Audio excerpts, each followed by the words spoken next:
Welcome into the Paul Farrington Show. Paul, joined by Jack Weinberger, Robert Ziggy Ziegler at the University of Virginia, and producer Zach, the best executive producer in the game. Look at that. Look at that clear camera. Look at that angle. Who is that? Looks good. Why use the expensive camera when we have this piece Who's that attractive man? junk right here to show Zach? But luckily, Zach makes it look a little better. We were saying Zach might be in the top 5 all-time most attractive people in our hometown.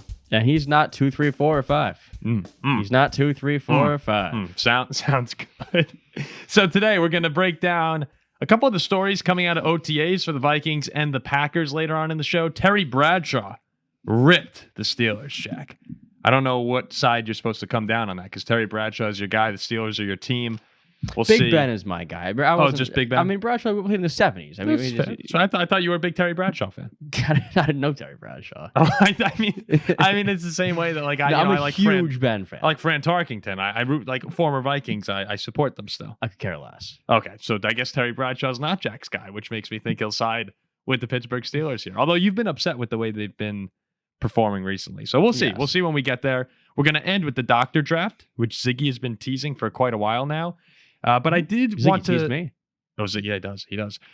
Before we start, please remember to like, comment, and subscribe to the channel. We're chasing down 20,000 subscribers. What are we, about 1,100 away here? We're pretty close right now. So you could do us a big favor by clicking on the subscribe, help us get to that 20,000 number, and then, buckle in when the NFL season rolls around. This is a rocket ship right here that we're going to take launch with. So I do want to ask you guys, because it got my attention, and it is the off season. As we bring Ziggy onto camera here, everyone knows that I work for the Volume. Was that a dig at me? No, it's just saying as we bring Ziggy onto the camera. That was a dig. He's just narrating the show. No, that was no dig. When Paul's criticizing you, he'll be like, "Producer Zach." Yeah, there's no dig. Job and then tell you what to do. Yeah, I criticize Zach when he's not properly adjusting the cameras or he's zoned out, he's sleeping. Right before we started the show, I mean, everyone was here for this. When producer Zach goes, "Oh God, I don't have my phone. This is going to be a tough show." It's like, oh God forbid Zach pays attention and actually does his damn job. I didn't say it was going to be a tough show. I just said it was tough. Oh, would you like to swallow your food first before you start talking? He only gets to eat a meal during the show. Let's cut Zach. Zach. To look at his phone. Let's cut Zach some slack. I can't eat, can't sleep. What else would you want to take away from me? Let's cut Zach some slack. Can't produce. 40 minutes of paying attention and talking with his friends. Would that kill someone? No, Zach does a great job, and he's very important to the show. Regardless of that, everyone knows that at this point, if you're a regular, that I'm a producer for the Volume. And I saw Nick and Colin sat down and they were talking about, and I actually reached out to the producer of the show because I was so outraged at the topic they were talking about. It was Caitlin Clark's popularity and if she's the most famous basketball player alive. Now, I think that might be a little bit of clickbaity titling there. However, the more I dove into the question, I'm like, all right, where does Caitlin Clark actually rank in popularity and fame amongst active basketball players? And she's probably higher up than you think. You can't argue LeBron. LeBron's number 1. Steph's number 2. I think that's no doubt. I'd put Durant in number 3. And I believe that he's more famous than Caitlin Clark. Ziggy, you shaking your head saying no? If we talked about this before, show. If you're talking about only popularity in the United States. In the United States, yes. Caitlin Clark's number 3. Over Kevin Durant. Before she had played, YouGov did a survey about this. Before she had played a single game in the WNBA, she was number 3 in terms of how many people had heard of her. I might say. And had a positive opinion about her.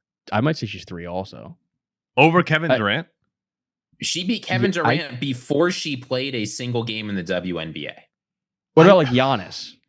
Well, I think Kevin Durant's more popular than Giannis is. And like this, it's very interesting to me that right now I'd probably say Giannis is more so than Durant. Caitlin Clark's been around for what? Like it was three years of Caitlin Clark? 4 years? 3.5? I'd say 4 years of the real popularity. Initially in my mind, I was thinking like, oh, there's no way that like the WNBA is so much smaller than the NBA. That, like it can't possibly be the Caitlin Clark. Well, then you start thinking about it, and I asked my mom and my aunt, they were upstairs before the show, and I said, like, do you guys know any WNBA players? And they both went, oh, we know the Caitlin girl. It's like, yeah, I know that she gets in that fights with the other girl, and I know that she has the stalker. was like, wait a second. Now I'm thinking like she's on CNN, she's on Fox News, like Caitlin Clark makes this major news all the time. I still think I'd put Kevin Durant, but again, she might have a claim to 3 or 4. I mean, if you ask my mom and my sisters to name 3 professional basketball players, men or women, they'd go LeBron, Steph Curry, and Caitlin Clark. Do you think your girlfriend would happen to know? Should we give my girlfriend a call right now as we're recording? Would she be into it? Oh, I think she would.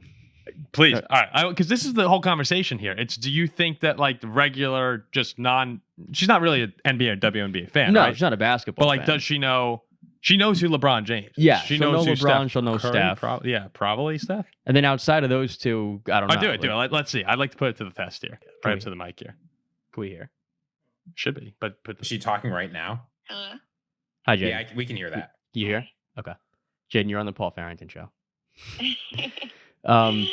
So just a quick question for you, because this is my girlfriend Jaden, by the way, everybody. Quick question. So you obviously know LeBron James, you know Steph Curry, correct? Yeah. Do you know? ask her if she knows any WNBA players. Do you know any WNBA players? Yeah, a few. Who? Well, like Caitlin Clark, Okay. the Angel Reese girl, Paige Bucher, whatever that her name is. Okay. Packers, yeah. Yeah, the UConn. Do you know any Why don't other? you start reeling off Jackie Young, Enrique Gumboa? Do you know any other NBA players, like men's NBA, besides LeBron and Steph Curry? Kevin Durant. Okay. Durant. Kyrie Irving. See, I think Okay. Kyrie is one that Okay. you could argue as well. Do you know like Luka Doncic, Giannis. I've heard the name. Giannis? Okay, we've got her answer. Okay. Yeah, okay. That's good. All right. Should I tell her what the cause was, or No, I later? think we're All right. Jane, we appreciate it. Okay, no problem. I'll call you back after the show. All right, But thank you. Bye. Bye. There we go. Yeah, Caitlin Clark. But that's the debate though. Is where would you rank Caitlin Clark or KD or Caitlin Clark or Kyrie? That's where it. But yeah, she's up there at that level, Yeah. which is I think pretty the only impressive. reason anybody knows who Angel Reese is because she's known for beefing with Caitlin Clark. I probably agree. Yeah. Yeah. No, like if you were to ask like the gap between number 1 and number 2 player in their sport, like who's the most important, Caitlin Clark is probably number 1 in the entire world. For what's Like she's the delta turned, between how famous the most famous player is and how important the most famous player is and like the second most. what was Right? the Like LeBron and Steph, there's a gap, but it's nowhere near the gap between Caitlin Clark and like Angel Reese or Aja Wilson or. well, she's putting the WNBA actually on the map. Yeah. I mean, what the value of the Fever rose like $250 million when she the started media playing for them. rights deal they signed quadrupled in value. I mean, those Fever games are selling out. It's crazy. Like, no, it looks like like those Fever Tickets no dropped seats. 80% when she was out. No Yeah. seats are empty when she's playing. Okay, so officially to put a bow on this conversation here, which we'll wrap up. We'll wrap up before some dangerous I'm not trying to get anyone in trouble here. Where would you put her? Most famous basketball players alive? I think I'd put her 5. 5? In Yeah. the United States, I'm putting her 3. International, I'm putting her out of the top 20. Yeah, I think I'd put her at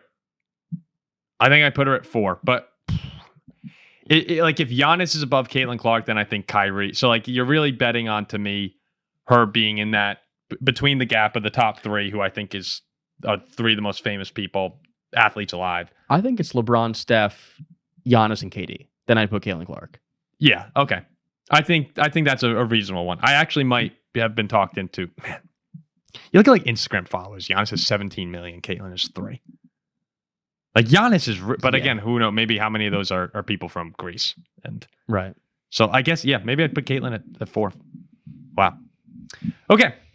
Interesting conversation off the top there, but that just got my attention as something that we'll see how many people stick around for that segment right there. Terry Bradshaw. Now let's go over to Terry Bradshaw, who had some unkind words toward his former organization.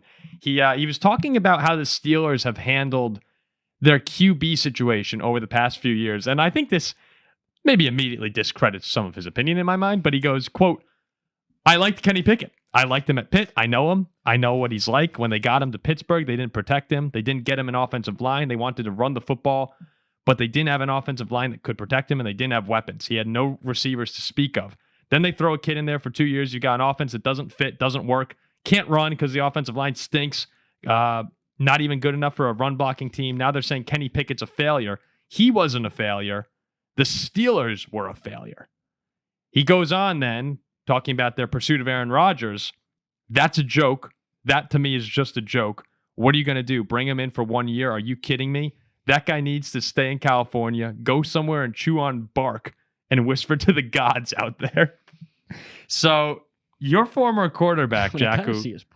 What? I kind of see. Oh, that's what I was going to say. As a Steeler fan, I think there are two things to address here. One, do you think that the Steelers have failed their quarterbacks over the past few years? And then two, do you think that going after Aaron Rodgers is sort of a meaningless pursuit for a team that has a lot more problems? Yeah, I don't think that. I was never anti Kenny Pickett. I don't think he was that bad. I don't think he was in a great situation. We could have done more. Do I think he was the answer? No. But he wasn't in the best situation. We could have helped him out a little bit more. And this is just confusing to me because Aaron Rodgers, who I don't love in the first place, now at age 42, if you're going to bring him in, though. Wait, is Rodgers 42? Yeah, right at 41, whatever it may be. He's over 40. He's 41, geez, yeah. Yeah. He'll be 42 during the season. But if, like Kenny Pickett, we have had one solid receiver. We haven't had more than one good receiver in like 8 years. And now we're talking about bringing in Aaron Rodgers, who's way past his prime, and we get rid of our best receiver. I don't get it. It doesn't make much sense. I'd rather just play a young rookie in Will Howard or Mason Rudolph and see what they can do. Do you think Aaron Rodgers is walking into a situation if he joins the Steelers where it's just going to be, a lot, maybe some hype heading into the year, but then by week 5 you're sitting there watching the Steelers, 2-3 or whatever, and you're saying like, what? Like, this is not worth it. I mean, they're not beating out Buffalo or Baltimore or the Chiefs. Like, I'd play your young quarterback, and I wouldn't even bother. So you don't want Rodgers at all? No, but I see where Bradshaw's coming from. I mean, if you're gonna bring in this guy who's years and years and years past his prime self, I mean, keep George Pickens. Mm-hmm. Mm-hmm. I don't know what they're doing. Ziggy, as a third-party observer to this, what do you think? The thing about this situation that seems strange to me, and I think what Bradshaw's picking up on, is this is just very un-Steelers. Like, the way the Steelers organization usually operates is we're bigger than any one player, and we're not going to let one player dictate our plans and string us along. At this point, it feels like the Steelers are starting to get desperate, right? Like, it's the end of May. It's just about June. Mini camp is starting soon. Like, you need your quarterback, if they're going to be starting for you week 1, to be in there, to be learning the offense, to be building chemistry with receivers, not just like having a workout off to the side with the guys they like. I don't know. I think that, my position, I was out on Aaron Rodgers to the Jets from the beginning. You can go back and look at it. I didn't think it was going to be as bad as it was. I wasn't predicting him getting hurt, but I thought that Aaron Rodgers would be too much of a distraction. And even if he were healthy, I think I had them going 4th in the division last year, which again, like, it didn't quite happen. But I think this guy's about done with football. He's not focused. He's not engaged. And it doesn't seem like the sort of guy I would want to moor a year of my franchise to, with a bunch of stars on defense that are getting older after making big moves to improve the offense.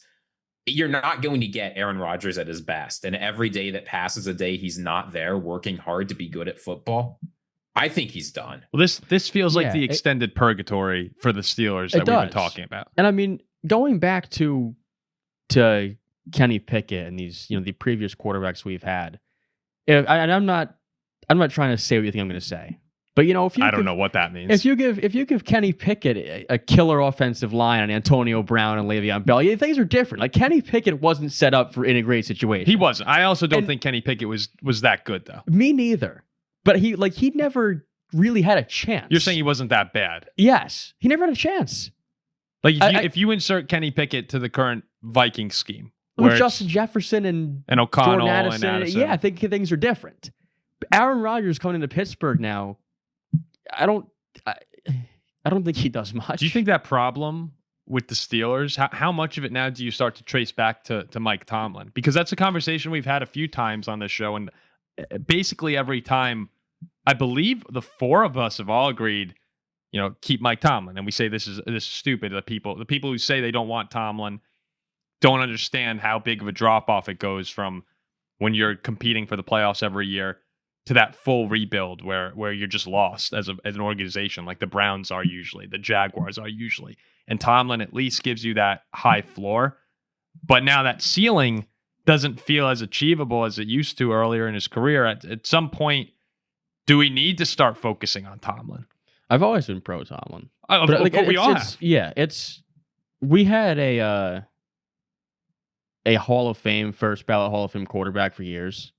And it is so unbelievably hard to get that quarterback and surround him with what he needs to be surrounded by to build a championship level team like that, which is why several teams have never even played in the Super Bowl. Mm-hmm. Like, it is near impossible to reach that level. The Vikings haven't had a franchise quarterback like that. I don't.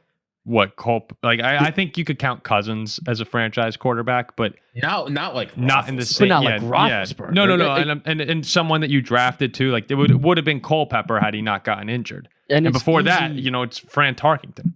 And look at the Pats with Brady, the Giants with Eli, and the Saints with Drew Brees, and Peyton Manning. It's the Packers are the only team that really doesn't fall into these holes. It's so easy to then go and just criticize the head coach. But it is near impossible, and we've seen it with those slew of 5 or 6 teams. When you have a quarterback like that, and then he's gone, trying to get back from that and even coming close to what you have done is near impossible. It's hard. Mm-hmm. Mm-hmm. I don't think we can blame Mike Tomlin in any facet. Well, maybe for the people who are running the offense, like when you guys, you need a quarterback and the right pieces around him too, and that's a hard thing to do. I think it falls into place with the quarterback often. Like Jaden Daniels comes in. I know that you need good players to elevate the offense, but there are certain guys. Ben Roethlisberger, really, no matter who you plugged in, he was going to make them good. Yeah. So you see that Josh Allen, Mahomes, like Ben Roethlisberger was a top 5 quarterback, or right there most of his career, where no matter what you had around him, he was going to excel. But that's hard. Yeah, it's hard to land a top 5, top 10 quarterback, a perennial top 5, top 10 quarterback. I do want to clarify too, because maybe some people are saying, well, Paul, you really wanted Aaron Rodgers to the Vikings. And I think the big difference between the Vikings and the Steelers is the Vikings, to me, are a quarterback away from being a Super Bowl contender. You just saw NFL.com rank the most complete rosters in the league. I think the Vikings were 3 behind the Lions and Eagles. I haven't looked at the list. I just know they were in the top 5. But the Vikings are right there as one of the best rosters in the league. I think with that team, with the coaches that we have, it's a great spot to just insert a quarterback and Aaron Rodgers. I believe he would have one more year in that setting. The Steelers are not that setting to me. Well, they inserted Darnold in and he was good. Yeah, that's what I'm saying. Yeah, you could most people can go in there, but I think Rodgers can take you to another level. I think he still has one more year of that in the right environment, and I don't think that that's Pittsburgh. I think in Pittsburgh, you might have some problems with the O-line. Who's your running back one right now? Terrible. Who's your running back one right now? Jalen Warren, probably. Like it's. And he's better than Najee. Wait, not the guy they drafted out of Iowa? I don't know if he's going to be ahead of Caleb Johnson. I think Caleb Johnson will have that starting job. I've actually heard great things. Sure, but even if they're splitting carries, there's a lot of works in progress for the Steelers offense right now. That if you put Aaron Rodgers there, that's probably an 8 or 9 win team, and now you're doing the same thing going on the road to Buffalo, to Kansas City, or Baltimore, and you're probably going to lose in round 1. And if you're lucky, you lose in round 2. Big Ben said, "Give us A-Rod, we're a 12-win team." Did he? Mm-hmm. He said no A-Rod, we're 7-10. Give us A-Rod, we got 12 wins. Look, if Rodgers comes out and if it's true that he just has a great year for anyone you plug anyone you plug a top tier Aaron Rodgers on is going to be competing. I just think that he's now more reliant on the team than the team is on Aaron Rodgers to be good. And Yeah, that's I why I agree. believe the Vikings were a good destination for him. You know what? Why Big Ben said if you insert Rodgers, we got 12 wins. He gave 3 letters, HOF. Oh, is that? Yeah, he said HOF. But I mean, look, Ben. I mean, I'd love to agree, but that was years and years ago. Ben Roethlisberger. Did you ever reach out to Ben Roethlisberger? No, I would like to. I'm going to. You got the email, I thought. Yes, I would do the email. I want to reach out to Ziggy, Jack Roethlisberger. wants to get Jack Roethlisberger. Jack wants to get Ben Roethlisberger on the podcast. Do you know his podcast, Footballing with Roethlisberger? I'm not doing a show with Ben Roethlisberger. Oh, jeez. All right, so we'll replace Ziggy for Ben that one day. Yeah, that's what it'd have to be. Yeah, welcome Do you to not the like show. Ben Roethlisberger? We're not going to talk about that on. I have a feeling. Yeah, I have a feeling I can You want to take us into detail on why? piece together. I mean, we've already caused enough controversy talking about the status of women on this show. I Paul's did not remarks mean earlier. for that to. Did that come off poorly, We Zach? should do a show with producer? Sean Watson. I did not mean for that. I'm a big fan of the WNBA succeeding. Like, I really am. I'm gonna. Sure. I am. I'm kidding.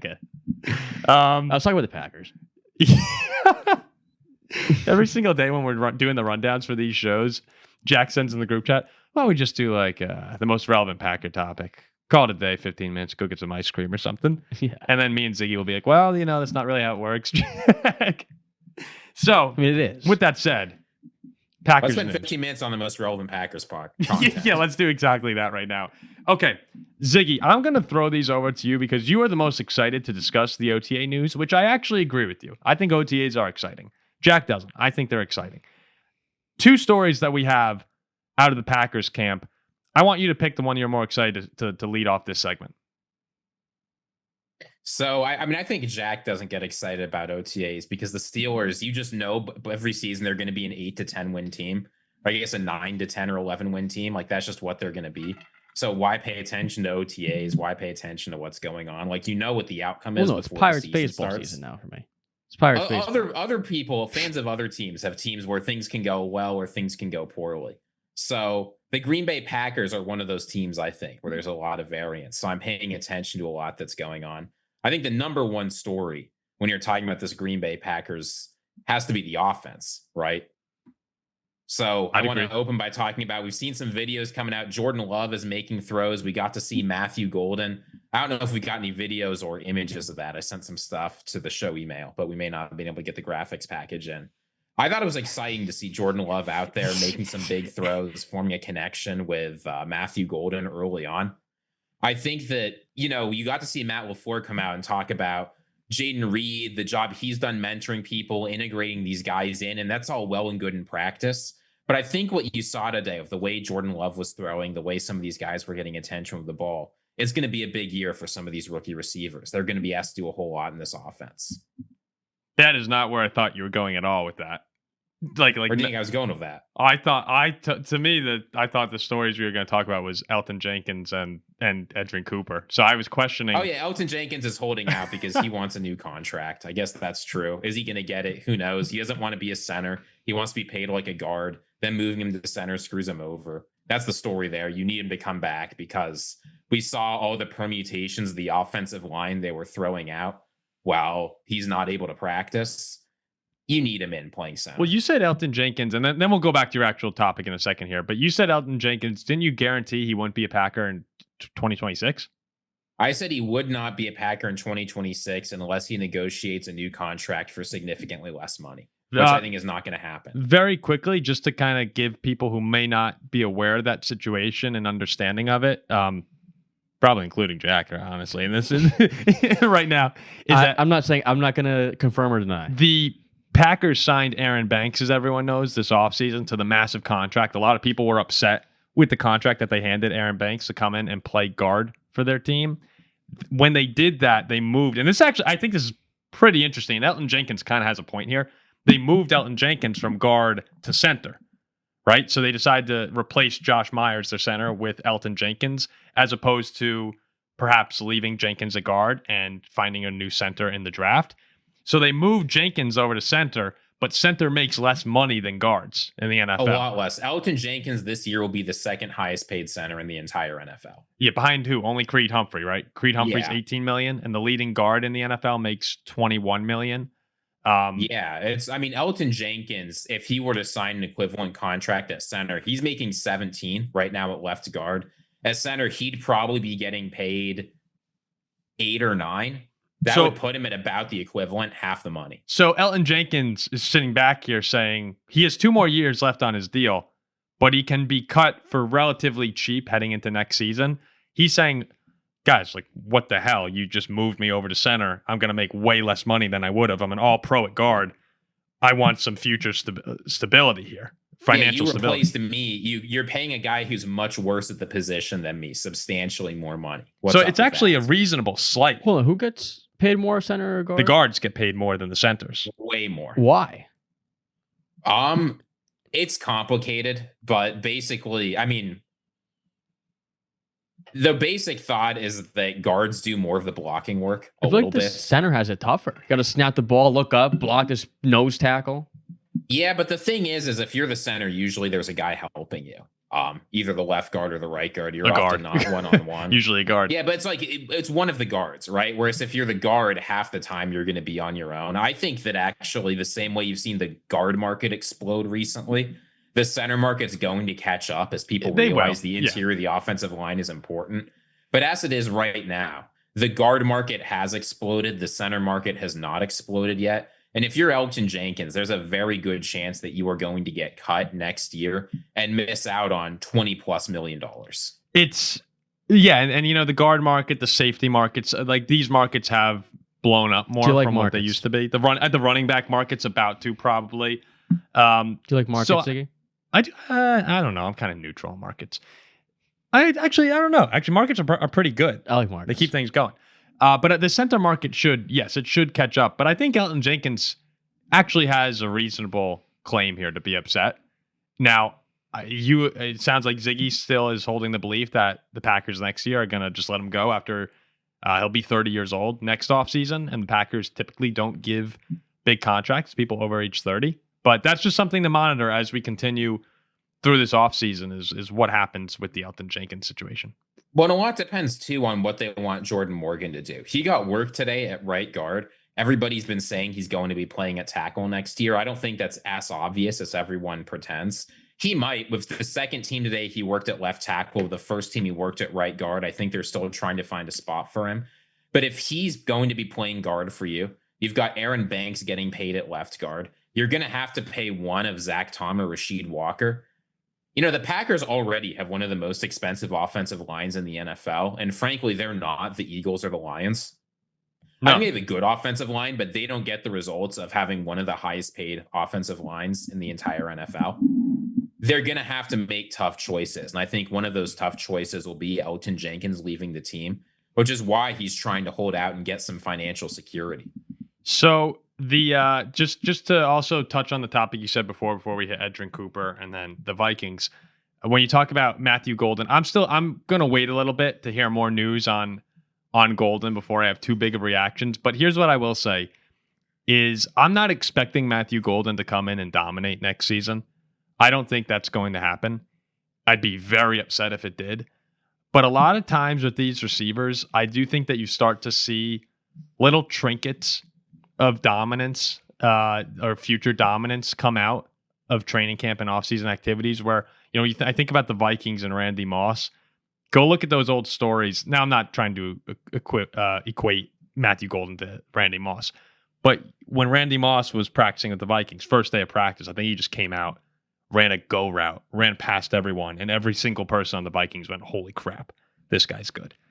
And you start to see, I remember Creed Humphrey was dominating at center for the Chiefs. Like the guys who are really good, you start to see flashes in practice and you hear murmurings. The Packers kind of need that at receiver. I think we've all talked about how they need an alpha there. And I think we might be overusing the term alpha, but they just need a true number one receiver, a guy who can take over. That's what I'm going to have my attention on is how good is Matthew Golden? Is he someone who looks like he's a project that's going to need to improve during the season? Or is he someone that week 1 when they're playing the Lions is going to make a big impact immediately. We'll say this. If you go and watch some of the routes that were run in practice today, there is a notable difference in terms of speed, fluidity, just how he looks out there than every single other receiver on the Packers. And when we hear today that Romeo Doubs and Dontavian Wicks had drops, they're going to need somebody to step up. Well, nothing else is new there. But I mean, being drafted in the first round, especially over there in Green Bay, he's drafted to be that guy. And he's in such a perfect situation, too. Unlike Tet over in Carolina. Oh, Tet McMillan? Yeah. Well, I just think he'll be force-fed the ball and put up good fantasy numbers. Matthew Golden, he's a speedster. He gets down the field. And there will be numerous occasions where he's left alone because there's 3 other guys to worry about there. Mm-hmm. I mean, I love this situation for... And you got the tight ends. They got him. good tight ends there, too, and Josh Jacobs. So that's the dream for the Packers offense this year. Any Packers fan, you think about what this offense can be. Okay, you want to leave one of these guys on an island? Sure, we'll take that. All right, you want to put 6, 7 in the box? We'll let Josh Jacobs run right through you. That's the dream for the Packers this year is pick your poison and we'll make you pay for it. It's now a matter of the passing game reaching the level that the run game did last season.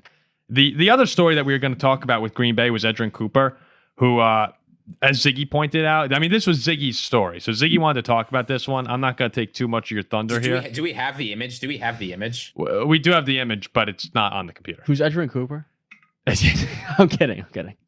We do have the image. But I actually, you know what, Ziggy, not to discredit your image, I couldn't tell anything from the picture you sent. Paul, he's 20 pounds bigger. He's 11 pounds heavier. But he's bigger. Yes, he's bigger. I personally, 20. When I looked at that photo, did not go like, oh wow, that's a huge. Is that crazy? Actually, let's pull it up. I haven't seen it. It's Ziggy. Zach, can you find it, Zach? Zach can throw it up here. While Zach's pulling it up, it's in the email. It's on the show email. While Zach's pulling it up. Actually, it's not in the show email. It's in your personal. Oh, my personal. Well, that's okay. We have the personal one right there.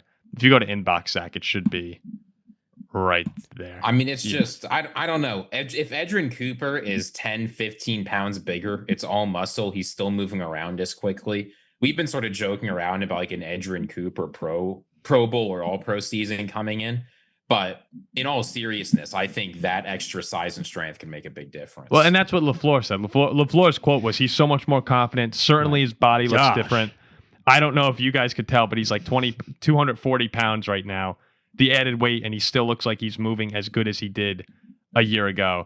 Zach's got the image. Zach, could you throw that? Could you save that and throw it on the screen real quick? We don't need it to be an immortise, but just so people can see what we're talking about here. Unit, my lord. Well, Cooper. No, this is the thing though. Edgerrin Cooper last year closed the season out about as good as any linebacker in football.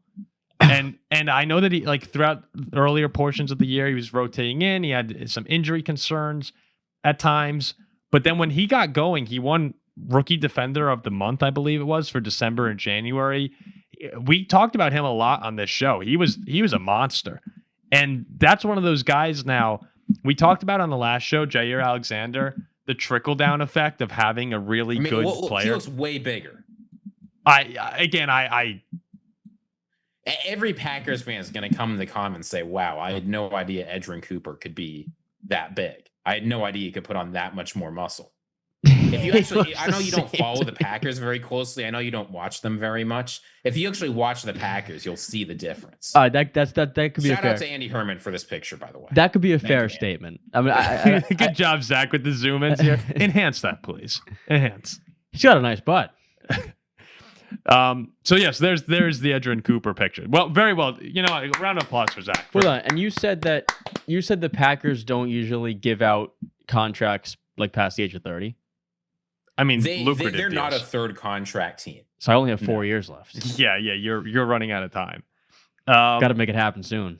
But just to finish that point here, when I was saying how last episode Ziggy and I talked about Jair Alexander comes in, the trickle down effect that has for the defensive line, for everyone performing better as a unit. Edgerrin Cooper is someone that with all the attention on cornerback and defensive line, he might wind up being the best player on this Packer defense. In fact, I think he will be by the end of the season. He had an all-pro vote last year. We'll probably have a handful more this season. And when you get those stud linebackers, you see what they do for teams. And what we can't overlook his development, changing this Packer defense into one of the better ones in football as a potential game changer for them this season. So now that I can get off my knees with the Packers here, why don't we move over? Jair Alexander's not at practice. It's That's just- surprising. No Our one. throats are a bit red here. Let's move on. Look, I like Edgerrin Cooper. I like Edgerrin Cooper. Well, I mean, look, the alternative to this sort of news, you have the news coming out of the Bears training camp, right? Where it's like Caleb Williams, he's throwing picks all over the place. The Patriots, Drake May's really struggling. Like people say it's practice, it's always good news. It's not always good news. There are plenty of times where guys walk in and Caleb stink. just sucks. I mean, it's just like, it's not surprising. Isn't it funny though with the Bears how the excitement of the team and the excitement of the fans? He's not that good. Oh no, but wouldn't it be He funny? would suck on any Wouldn't team. it be funny if he just had a miserable offseason after this whole buildup of Ben Johnson's going to fix the team, we fix the offensive line. It would be such a Bears thing for Caleb to come out week 1 and just be horrible against the Vikings. I saw a great title that it had to have been some Vikings guys trolling the Bears, where it just said, in relation to Caleb coming out and saying in the book that he wanted to be a Viking, it said JJ McCarthy is living out Caleb Williams' dream of being the Vikings starting quarterback. Well, if he ever plays. If he plays, hopefully if he plays. But apparently, so far so good at Vikings OTAs. Ziggy, I'll throw back the discussion into your ballpark. I'm sorry, did you say so far so good for JJ McCarthy? Yeah, I did. No. So far, he looks like the best quarterback in the entire NFL in OTAs. I I get that it's OTAs. thought so far so great was coming. I thought I would have bet $1 million. So far so great, but I mean, what has JJ McCarthy said? He came out and said, "I'm bigger, I'm stronger, I'm faster." Like Edgerrin That's Cooper. true. What's the reporting coming out? It's that it looks like he hasn't missed a step. What's the reporting coming out? He's thrown more touchdown passes in OTAs than any other quarterback in the NFL has up until this point through 2 days of practice. Preach. Now, look, this is where you can't get too excited. I really want to get too excited. All we've ever seen from JJ McCarthy really is practice. You can't adjust like that. Get too excited. But like the thing about this Vikings team is this offseason is different. And it's not just different because I believe in JJ McCarthy. He's got the gravitational pull. It's different because every single person is in the building. Unlike the Packers, not a single player missed. Even Justin Jefferson, who hasn't been there in 3 years, was there. So, look, here's the thing. What's the motto for the Vikings this offseason? Paul, do you know what it is? It was more as expected, right? Just win, more baby. is required. More is required. The Vikings this offseason, they are doing more. Yeah, see, you have to get it right. When you're talking, it comes off. That's when you're thinking that it goes on. So Jackson probably shouldn't be doing it at all. But whoa. look, the thing about Strays this out Vikings here. team, they're serious this year. They know they have to do more than they did last year. Everyone's in the building. They're working with JJ McCarthy. The JJ McCarthy Justin Jefferson connection looked good. I don't know. I'm more excited now after seeing this than I was before, Paul. Maybe you were right all along. Maybe we do have Tom Brady in the building. Thank you, Ziggy. I appreciate Did you see him hand the ball off to Aaron Jones? It looked incredible.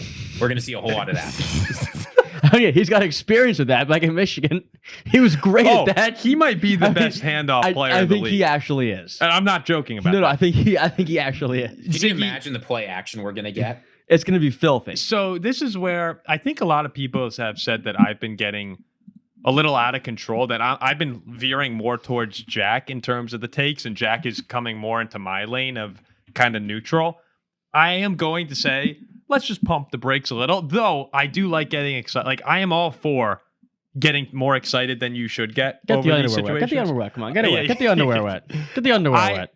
I saw the Vikings quote unquote hype video about JJ McCarthy, and it was like a minute long of just like JJ jogging around the field.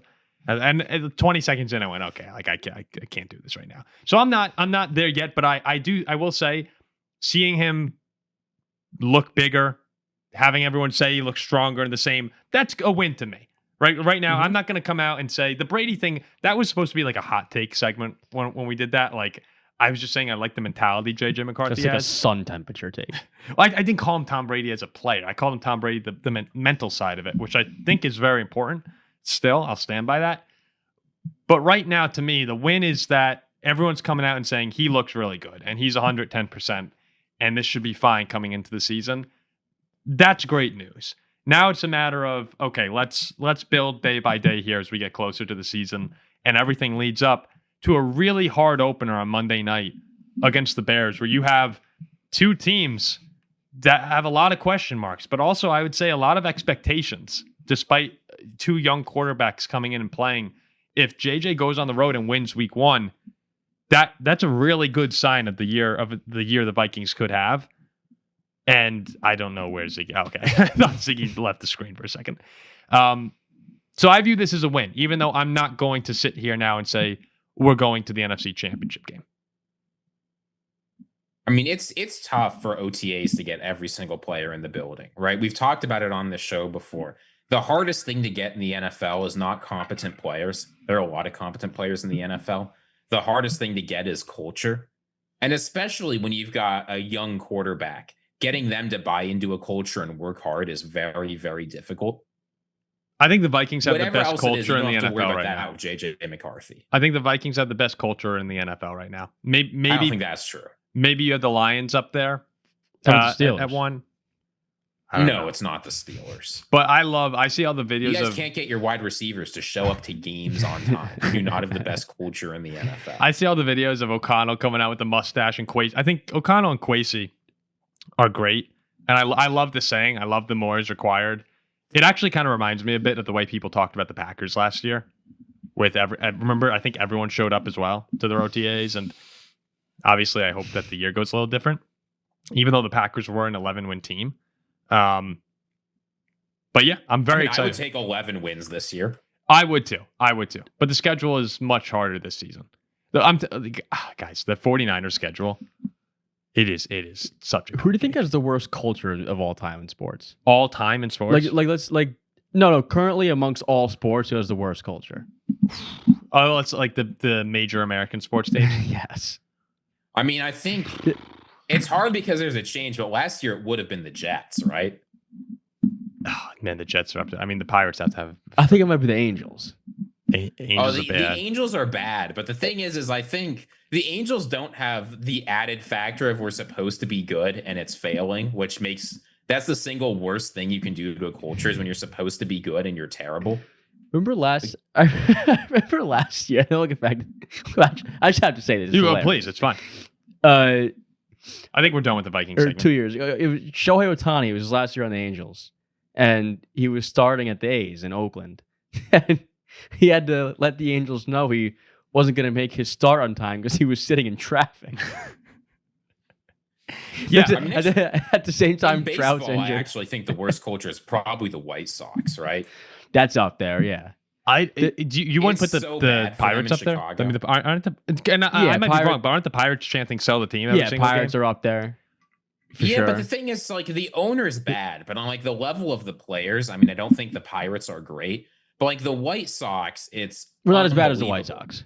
Yeah. Also, the White Sox, you have Marlins. people booing their team for winning a game. If you want to look at it from how bad do the fans feel? The team won a game and they were booed. The Rockies are 9-45. They're pretty bad. They just beat the Yankees. So. 1 out of 3. Yeah, still. I mean, but still, they don't win many games. Yeah, that's true. The you know who actually I think for a second they have a great culture in general, but after the Luka trade, I mean the Mavericks were just Oh, they're riding. that was just not a They're good. riding sky high. But I don't think the team had a bad coach. No, I don't think they did either. That was just a ridiculous decision. Could be the Jets. Jets is pretty bad. Jets is bad, yeah. Browns is. I mean, now that Deshaun Watson's coming to meetings, it's probably the Browns. Yeah, I think it is the Browns. They have a 5-way QB battle. Any hockey teams? Actually, Michael, the Chicago White Sox, actually.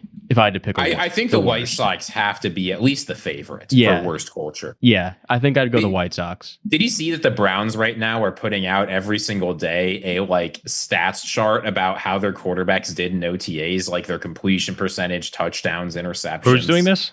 The Browns. No, I didn't see that. Well, they're just baiting everyone to eventually getting Shedeur to start. I mean, Shedeur did have the best day. Yeah, Shedeur Sanders will be starting week 1 for the Browns. You can take that to the bank right now. No, he's like, I thought he was like, Shedeur is the best quarterback on that team. he's like plus 800 to start a game all year. He will be starting week 1 for the Browns. If you can show me where he's plus 800 to start a single game all year, I'm putting. Or it might have been that. My It was entire a savings on solid plus number. I saw it on Instagram. I don't know the exact book. I mean, if you're a Cleveland Browns fan right now, just tell me Tell me if you would rather see Shedeur or this guy. Like Shedeur's plus 300 to start week 1. Well, let me ask you, Jack. If you put yourself in the position of a Browns fan, Oh, was it that? I thought it was any game. Watson's out. Do you want Shedeur or Kenny Pickett starting? I'd rather have Shedeur. You know who Jack wants. Well, He yeah, wants I mean, Kenny Pickett over. I'd rather have Shedeur. I'd have Shedeur over Flacco. We're not going anywhere with Joe Flacco. And I want Shedeur over Dylan Gabriel because I think Shedeur is better than Dylan Gabriel. No, Gabriel's better. I don't. think in Dylan the NFL. Gabriel is bad Bone X.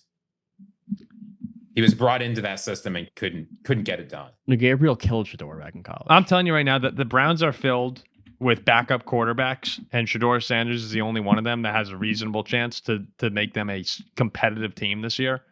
What's the difference in him and Dylan Gabriel? His last name? Gabriel's better than Sanders. The Browns drafted him first. They know it too. The size, the arm strength, the athletic ability, the ability to read the field. Gabriel's better than Shedeur Sanders. I'm starting Gabriel or Pickett. I just don't think that with either of those guys starting. Now, look, I guess I'd rather have Gabriel than Pickett, but to me, the ceiling for their Shedeur had season is Hunter. highest with Shedeur. Hunter did all the work anyway. Hunter? Yeah, he did everything anyway. All right, let's do this doctor draft and call it a show. So, Ziggy, you recently brought up the doctor draft as one that you wanted to do, and there are a lot of doctors here. So, as far as the order goes for this show or for this clip here, let's throw it in ChatGPT. Don't use ChatGPT. Oh, fine. Let's do Zach then. All right, Zach. I'm thinking of 3 numbers in my head. Go ahead, list them. 213. Okay, then it goes me, Ziggy, Jack for the order here. I actually hate being the first pick. Oh, in I get doctor the nice draft. wrap around though. So you do. I think you're in a nice position. So basically, what this is going to work like is anything that's a doctor, you can draft. I think you can count Doc too. Literally anything. Yeah. Like if you could draft Doc Rivers, you wouldn't because he would ruin your team. But like you could take Doc Rivers, I think. I mean, yeah, Dr. Pepper, anything. Literally anything.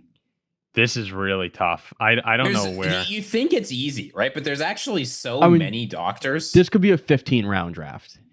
And This could. And it would who's be the good. best doctor of all time? Man, all right. Let me just quickly run through a couple of these. Okay, don't look it up. I mean, there can't be any Well, consensus. I'm looking at people because I think that's important. There's no consensus, number one, when it comes to this doctor. I don't think draft. there's a consensus. I think there's so many people. You can Yeah, put in there's the top so 5. many people. Yeah, I'm going to go with and Zach is judging this. Yes, sir. Well, yeah, but we Well, got Zach judged it, but the fans really. Yeah, the fans react to it, too. I have my clear 1-1. I know who Zach's 1-1 is. I'm debating if I want to win the draft with Zach or if I want to I think I know Zach's 1-1. try too. and win the popular vote here. Is it a drink? 100% it is. Yeah. I'm Oh. gonna no. You know what? I'm gonna go with number 1. I'm going to go with Dr. Seuss. If it was a good number 1 pick. You know what's crazy? Me and Dr. Seuss had the same birthday. Zach and Dr. Seuss do have the same Oh. birthday. I'll go Dr. Seuss. Was I that- think, that was not. That wasn't your number 1. Okay. that's a to me, Dr. Seuss, like the Grinch is probably my favorite Christmas movie. I'm not a big Cat in the Hat guy though. I actually will say real quick, if it's okay if I go on a tangent for a second here. When I first started my job, or at one of my jobs, What if we We told have- you no? I would probably stop talking. Okay. At one of my jobs, we had like Takesgiving for during Thanksgiving, where we had to come with a take. And my take was that the Cat in the Hat should probably be in prison for so many different crimes: a child endangerment, breaking and entering. And essentially, and someone said, so you basically think the Cat in the Hat's a pedophile? And I was like, yeah, essentially. So I'm not a big Cat in the Hat fan. And I do not like the live action. I'm really kind of stomping on my number one pick here. I do not like live action Dr. Seuss movies. I think Who's look weird when people play them. What about the Grinch? Is that Dr. Seuss? Well, no, he is, but I don't like the live action. Much bigger fan of the cartoon. Dr. Seuss characters were made to be cartoons, not people dressed up like them. Yes. So I refuse to accept those people on my team. Wow. Okay. All right. I got. All right. Dr. Seuss is my number one pick. You'll pick Dr. Seuss. Good thing there's no problematic history of Dr. Seuss, so you don't have to worry about You're that. taking a pedophile cat. Don't ever look at something Dr. Seuss drew during World War II. I know. You have a pedophile cat right know. as All right, well, if that's number one, I'm going to something that everyone can agree on at number two here. There's a risk by the time we get to the end, my team's not going to be balanced, but you don't need a balanced team to win. I think you got to take Dr. Pepper here. Yeah, that's a good. It's right. That's a good there. one. I think if there's a 1-1, it's the good doctor. I mean, look, there's so many flavors. There's Dr. Pepper Blackberry. There's Dr. Pepper Cherry. There's Dr. Pepper Vanilla. You've got the college football commercials that even though they get old after a while, they're pretty funny. When you're at the movies, you get a Dr. Pepper. Like, it's not my favorite soda. I think Pibb is better, but Pibb's a mister, so you can't pick him. I think Dr. Pepper really slots in here as a great all-around player. And they have the Dr. Pepper, like, and the college games where they're throwing the ball through the right. They got Dr. Pepper jelly beans. You ever had those? No, but I do like the Those drink are really is great. good. Yeah, Dr. Dr. Pepper Pepper. Peeps too. Again, not my favorite soda, but a good pick. There's no other soda you can take. Right. You can't take Dr. Coke. Go ahead, Jack. You get the turn. Can I take my girlfriend, Dr. Jaden? Or is that not an option? No. Is she a doctor? Does she have a medical degree? Yes. I thought she had a master's degree. She has a doctorate in physical therapy. Oh, yeah, sure. She's a doctor. You've now opened a difficult can of worms for you here. All right, I feel like you've pigeonholed yourself. I'm sorry, Jaden. I love you, but I can't draft you. Just for the sake of having my chances to win. So I'm gonna take Doc from Back to the Future. Oh, Doc Brown? Doc Brown. Yes. I mean, he's a time traveler. He can do it all. He's a legend. So give me Doc. And he's been alive in like 3 different centuries. This is a good pick. And where do you go from there, Jack? He's probably still alive somewhere. No. Who's your next pick? No. What's your next pick? I want a Dr. Pepper. I'm taking Dr. Evil. That's a weird team. This is gonna be a strange team to defend. Dr. Evil's down low in the post. Okay, so we've got Dr. Seuss for me, Dr. Pepper for Ziggy, and then Doc Brown and Dr. Evil. Ziggy, back to you for the 5th pick. Well, we've already picked some controversial figures, so I can throw in another one here. I think I got to take Dr. Dre here. I mean, incredible albums, huge player in the history of hip hop, founded a great band. I guess they're not a band, they're a musical act.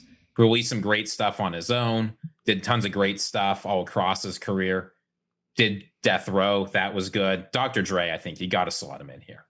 He can't drop out of the Doc draft. It's a good pick, Ziggy. Yeah, I think a lot of people will respect that pick. I'm going to go with I think I want to get one of the superhero characters in here. I feel like I need to. Man, you do have. Okay, I got the turn here. My team starts off with Dr. Seuss. Now I'd like to add. I'll go Doofenshmirtz first. Phineas and Ferb? Yeah. Dr. Doofenshmirtz. There's my Was that your 1-1? There's my 1-1. That's a great pick. I like Dr. Seuss. Doofenshmirtz Evil Incorporated. Yeah, I feel like that's I don't know if everyone will like that pick, but I know there will be some people who love it. I mean, some will have no clue what that is. Oh, Doofenshmirtz has a chance to take over a game, though. He's fantastic. He can also lay an egg, though. He can. A lot of people think I look like Dr. Doofenshmirtz, so I need to have my look-alike on the team. Okay, Seuss, Doofenshmirtz, And I'm going to add in to close this. I'm going to go with. No, so many people like Doctor Who, but I don't. No. I'll go Doc Ock from Spider-Man. God, that's such a Paul. I don't know who that is. Oh, is that You don't know who Dr. Octopus is? Oh, I've never heard Doc Ock before. Dr. Octopus? I know Dr. Octopus. Yeah. I'm going to go Doc Ock. He's a great character. He's a great villain. Paul's in his villain era. You're your villain arc. It feels like I may have underrated someone. Can I take my pediatrician? Go ahead. Oh, you could. Go ahead, Ziggy. I have to make a pick here. I'm going to take Jack's pediatrician. Oh, No. darn it. So this is a tough choice. I was really thinking Dr. Mario here. That was my initial plan. Yeah, that's a great pick. But Dr. Mario, many people don't realize this. He's not Mario. He's Mario's older brother. Oh, really? So he doesn't get any credit for anything Mario's done. He's a totally different guy. So that, I think, has to drop him out. I think I'm going to stick. This will be popular with someone who's not our audience. This is going to be big in the New York, New Jersey area. I'm going to take Doc Brown's. Doc who? He's off the board, Ziggy. Doc Brown's, the soda. The soda? He's out. Ziggy's What do flew you with mean? that. Have you never had a Doc Brown's? Ziggy went with 2 sodas. Look, it's not balanced, but you go to the deli, you get yourself a roast beef, you get yourself a Dr. Brown's cream soda, root beer, black cherry. I do like Dr. Brown's is unbelievable. I do like them, but 2 sodas. That's yeah. I mean, I think the 2 soda team is pushing it, but I mean, come on. That's a horrible pick. It's you got a good backcourt. No. Dr. Brown is I've it's got a like great Giannis backcourt, and and Dr. Thanasis Dre plays center. Antetokounmpo. Yeah. That's what you just took. You just drafted Thanasis in like the third round. I absolutely did not. Someone in here is No gonna know shade that to Doc Brown's Thanasis, is what it but is. I mean we all know. Like Yeah, Thanasis is a great player. He's better than most of the world. yeah, but not in the NBA. And this is a real game. I'm taking. I'll tell you, Dr. Brown soda could beat Dr. J 1-on-1. Forgot Dr. J was in there. Oh yeah, Sam. How much swoop him up? That's Julius Erving, right? Okay, I feel really good about my team right now. And so who do you have here? You have Doc Brown So and I have Doc Brown and Dr. Evil. And okay. So And I'm gonna clear this draft. I think I win this draft. I'm taking Dr. Jekyll. I like Dr. Jekyll. Jekyll and Hyde. You don't like Dr. Brown's, but like Dr. Jekyll. Dr. Well, Jekyll. you know what? Dr. Jekyll's kind of a whiny. Dr. Jekyll's it's cool. He's like 2 people. I mean, he's whiny. Okay, Jack, straight up. Who wrote Dr. Jekyll and Mr. Hyde? Well, I like Scooby Doo, and he was a villain in one episode. So that's how I know.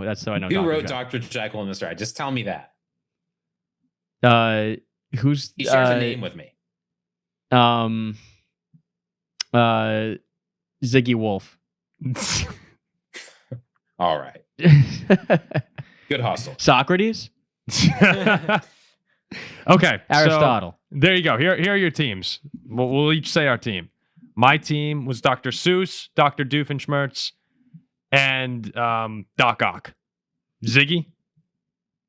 Dr. Pepper, Dr. Dre, Dr. Brown's. And Jack. I had Doc Brown, Dr. Everett Brown, Dr. Evil, and Dr. Jekyll. All right, Zach. Feels like the answer is clear, but who's it going to be? For Zach, you obviously win, yeah. It is going to be Paul that wins this draft today, boys. I Bangarang. can't believe that Dr. Doolittle didn't get up there. Dr. Doolittle was one. Whoever had Doofenshmirtz won for Zach. You know who I Doofenshmirtz, questioned taking over Doc Ock was Dr. Frankenstein. What about Dr. Strange? Yeah, Dr. Frankenstein's a nerd. Like Dr. Frankenstein is he's a nerd. Yeah, it's all about the actual monster. I think as long as you don't take Doc Rivers, you've got a chance. What about the Doc, Michael Rotundo? Oh, I forgot about that. The Doc. Doc. I'm trying to think. What other doctors did we miss out? Who didn't make it? I mean, there's like the TV doctors, right? Dr. Phil. Dr. Oh yeah, Oz. Dr. Phil. Yeah, I'm not. I don't think you want them. I I think think they're- they're trap picks. I think our draft was pretty Doctor Who. good. I thought you were going to take Doctor Who, Ziggy. Oh, Dr. No. Who. Oh, I'm wait. not taking the doctor. Wait, what? Oh, no, that's Professor X. Not. No, I'm sorry. But he is a doctorate. You could take him. Oh, House. I thought someone was going to take House. Dr. House Yeah. from the show. Dr. Martin Luther King. Yes, MLK was one that I was debating taking. MLK probably should have been drafted. Yeah. He was on a Hall of Fame career trajectory, and he got a lot done. You give him another 5 or 10 years, I think he'd be in the draft. Yeah. But, Dr. Quinn, medicine woman. No. I What do think you mean, no? Dr. Evil is a walking double-double. Unfortunately, it's not really a person. I would have taken Dr. Strangelove, but that just doesn't fit. I was between Strange, Doc Ock, and Doctor Doom. But Doctor Doom, like a year and a half from now, Doctor Doom will be the pick with the new Marvel movie. Dr. But- Zaius. He's still in AAA. Okay, so I love this draft. And now that All we're right. to the end of the show, if That's the show. you have any doctors that you would like to say, please leave them in the comment if you've made it this far in the video. Yeah, actually, If that's a you good put job. Dr. Jordan B. Peterson down there, you're probably getting banned. Who would you guys? So actually, that could be a good question for. I don't think Jack. Did you see it in the last episode? No, the last one when you weren't here for it, we did. We were talking about dragons in Game of Thrones, and Zach said. I have no comment on that. Zach said, "Leave your favorite dragon in the comment if you made it to the end." And we didn't think anyone would make it to the end of the episode, and people left a ton of dragons. It was really All cool, right. actually. So leave your favorite doctor So I think what you should do is leave who your number one pick would have been in in the doctor draft, because that's a tough. So you would have gone Dr. Pepper, Ziggy. Who would you have taken, Jack? Number one, Yeah. probably Dr. Seuss as well. We're taking his cartoons, Ziggy. We're taking his cartoons. You didn't say Dr. Seuss's cartoons. You said Dr. Seuss. Dr. Seuss wasn't even involved in the cartoons. Okay, so maybe we're taking No, I would have taken. No, Dr. Seuss is a good pick. I'm not dunking on the pick. I probably taken Doc Brown, number one. I love Doc Brown. Yeah. He is good. He's good. Okay, we'll wrap it up there. Doc. Any other Doc? Doc. What's up, Doc? Yeah. The audience. Bugs Bunny's audience. All right, we'll wrap it up there. Thanks again to What's everyone up, for Doc? listening to this episode, and we'll see you next time.